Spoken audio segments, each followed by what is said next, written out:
Hi everyone, welcome back to my channel and thank you so much for joining me today. So greetings from Sydney, where I'm down here to celebrate the new year.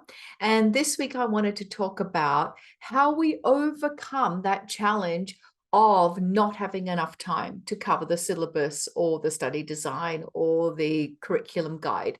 So if you're interested in hearing my thoughts about what do we do about the lack of time in terms of trying to cover content in our subject areas, then please keep on watching. One of the biggest challenges that I think teachers face is in terms of time. And where does the time come from in order to be able to cover the necessary knowledge and skills and understandings? And I think it's a matter of rethinking and reframing what we think time is and how we should spend lessons and what we should ask students to do in terms of time in a lesson. So rethinking time as an investment. And a lot of the time when I try to encourage a more exploratory approach with learners, the biggest challenge I think teachers have is it does take a lot more time. Putting your students in exploratory learning environments does require more time. It's an investment. But if we invest that time into lessons that focus on deep conceptual understanding, that ability to apply and transfer to different contexts is actually more deeply embedded in the memory. So that means that rather than just focusing on rote memorization, where students actually will forget 6 months later, if we focus on helping students see the interconnectedness of mathematical concepts and the ability to apply and transfer to any context, then that means that we've actually saved time in the end because we don't have to keep repeating the same content over and over. Now, another way to save time is to reorganize the actual topics, the content of any discipline.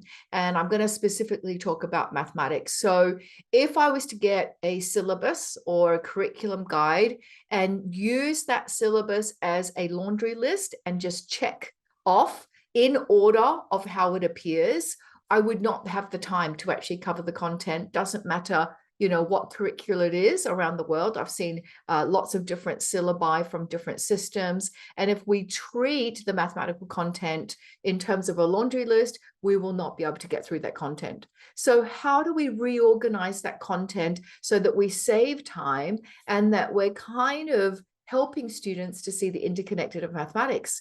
Well, we know that algebra goes with geometry. We know data handling goes with number and measurement as well. And even though we know that they're interconnected, a lot of times resources will approach these topics as discrete, isolated topics that are unrelated to each other. So I've seen some wonderful units put together by teachers that I collaborate with, and they suggest, perhaps having fractions, decimals, and percentages in a data handling unit that includes the probability, or we have algebra and geometry actually together. It gives us different representations of a function. For example, we can have the graphical mode, the tabular mode, we can have the algebraic expression as well. So it's important for students to see the different perspectives when it comes to representations in mathematics.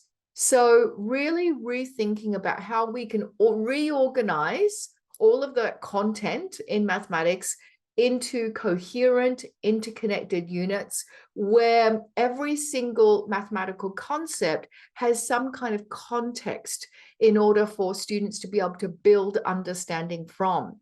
We don't want students just to learn isolated facts and skills without a context. And that doesn't mean that we can't do some drill and kill when necessary, but we want students to understand why they are actually practicing an algorithm or why they are learning a skill, because it's in the context of perhaps problem solving a particular scenario that they've given. So if you have any suggestions on how we can save time or rethink what time is when it comes to mathematics learning, then please put it in the comment section below. Thank you so much for joining me again this week, and I hope to see you next time. Bye.